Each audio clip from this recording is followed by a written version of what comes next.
40 వచ్చింది.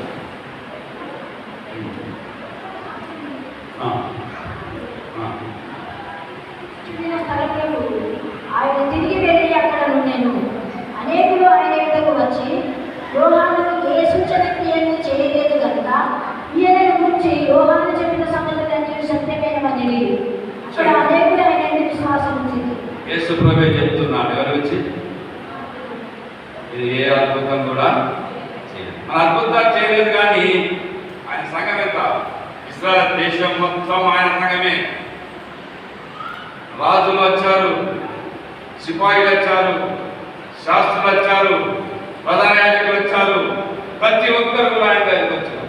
ప్రతి ఒక్కరు కూడా ఆయన దగ్గరికి వచ్చారు. వచ్చిన తర్వాత వాళ్ళు చెప్పిన సంగతి ఏంటంటే, వాళ్ళకి చెప్పిన మాట సర్వ సంతానమా మాట. మీరు మోషే ధర్మశాస్త్రాన్ని నమ్ముతున్నారు, మోషలా ఉండకూడదు, పశ్చాత్తాపడండి, పరిశుద్ధంగా ఉందని చెప్పి బోధించిన వ్యక్తి ఎవరంటే బాప్తిసం ఇచ్చు యోహాను. సహోదరులారా, ఈ విషయం మాట్లాడుతూ ఇక్కడ మీరు ఆలోచన చేయండి. మంచి మాట, నీ కుమారుడు ఆ విధంగా ఉండాలని ఆశపడుతున్నారా? ఆశపడ్డదైతే 40 సంవత్సరాలు నీ కొడుకులకు ప్రార్థించు.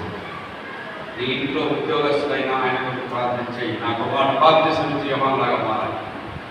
దేవుడు ఒక రోజు నీ ప్రార్థన విని దాన్ని నెరవేరుస్తాడు. శంకరయ్య ప్రార్థన విన్న దేవుడు, ఎలిజబెత్ విన్న దేవుడు ఈ రోజు ఉన్నాడు. ఈ రోజు ఉన్న దేవుడు తప్పకుండా ఆయన తప్పకుండా నెరవేరుస్తాడు. ఆమేన్. మూడవది చూస్తున్నాను, ఆ బాప్తిసం ఇచ్చే యోహాను. ఎవరి బాప్తిసం ఇచ్చాడు?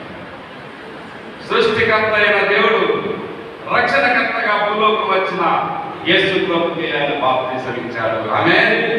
ఎంత ధన్యతని, ఎంత అర్హత. నీ కొడుకులే కనుక పాస్టర్ల కొడుకులు బాప్తిసం ఇచ్చేటి సంతోషపడు. ఎవరి కొడుకులకు బాప్తిస్ట్ చర్చ్ పాస్టర్లకి నీ కొడుకే కనుక బాప్తిసం ఇచ్చేటి సంతోషపడు. ఇది సాధ్యమా? సాధ్యమైందా? అయిదా? అంతేగా అయిదా? ఓకే, ముగ్గురు ఇద్దరు చెప్పాను. ఒకటి మోషే, రెండవది సమూయేలు, మూడవది బాప్తిసం ఇచ్చే యోహాను. ఈ ముగ్గురికి ఇంత గొప్ప విలువగా కావాలని కారకులు తల్లి మోషే తల్లి. సండే స్కూల్లో మరి పాప ఆనందంలో పాప ఇక్కడ నెరవేర్చే సండే స్కూల్లో మంచి వాడబడ్డది, ఇవ్వబడ్డది అని చెప్పి అప్పుడు ఆమె దేవుడు కనికరించి ఆ స్థానంలో ఉండి కృతజ్ఞతగా మీకు భోజనం పెట్టడానికి ఆమె ముందుకు వచ్చేసింది. అది దేవుడు చేసిన తల్లి యొక్క ప్రార్థన, తల్లి యొక్క అది. వారిద్దరు కలిసి కుమారుని కొరకు ప్రార్థించారు. ఆ విధంగా పెంచారు. వాళ్ళు 5 సంవత్సరాల లోపులోనే మోషకి చెప్పారు. దేవుడు మోషకు తల్లి చెప్పిన మాటలను బట్టే ఐగుప్తు ధనం కంటే క్రీస్తు ప్రజలతో నింద అనుభవించిన మేలను అనుభవించి తనకు తాను సమర్పించుకున్నాడు. ఆమేన్. 40 సంవత్సరాలకు ఆయన సమర్పణ దేవుడు ఎన్ని సంవత్సరాలకు నేను చేసిన ప్రార్థన ఏదో ఒక రోజు నెరవేరక తప్పదు. మీరు ఎప్పుడు భయపడవద్దు. ఆమేన్. ఈ మన్నల కొరకు ప్రార్థన చేయండి, మీ భర్త కొరకు ప్రార్థన చేయండి, మీ పిల్లల కొరకు ప్రార్థన చేయండి, మీ అన్న కొరకు ప్రార్థన చేయండి. మీ ప్రార్థన వ్యర్థం కాదు ఈ వాక్యం ద్వారా. ఆమేన్. అదేవిధంగా ఎక్కువ కాలము ప్రార్థన చేసిన వ్యక్తి ఎవరు అంటే మీరు సమాధానం చెప్పారు. ఆశీర్ గోత్రికి రాలైన అన్న 84 సంవత్సరాలు ఏం చేసింది? ప్రార్థన చేస్తుంది. గుళ్ళో కూర్చున్నాడు. ఆమె కోరిక ఏంటి? ఆమె కోరిక ఏంటి? దేవుడా, నువ్వు భూమికి రావాలి, నా కళ్ళాన్ని నేను చూడాలి, నేను రావాలి.